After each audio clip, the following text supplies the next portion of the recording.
योग का वर्णन है। यज्ञार्थात् कर्म अन्यत्र लोकोयम कर्म बंधना तदर्थम कर्म कौन्ते मुक्त संगा समाचार। भगवान कहते हैं कि भगवान विष्णु के निमित्त किए हुए कर्म के अतिरिक्त जो कुछ भी हम कर्म करते हैं वो हमें कर्म के बंधन में बांधते हैं।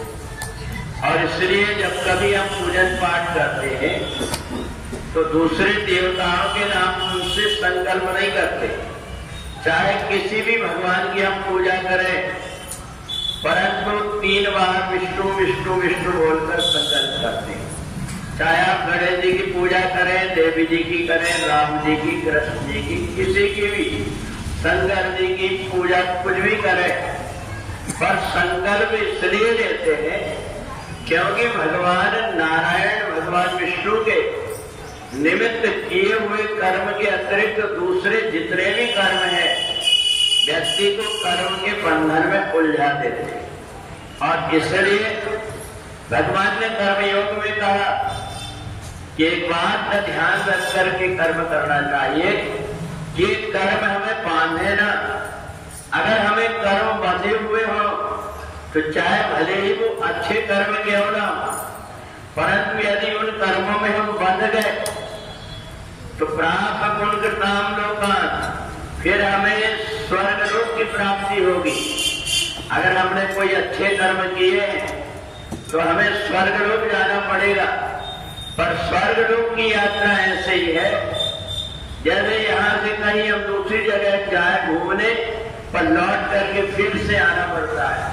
ऐसे ही स्वर्ग लोक भी वहां से फिर लौट करके आते हैं। एक सुविधा इतनी बार मिलती है कि फिर से हमें मनुष्य शरीर मिल जाता है, पर परिवार कैसे मिलेगा?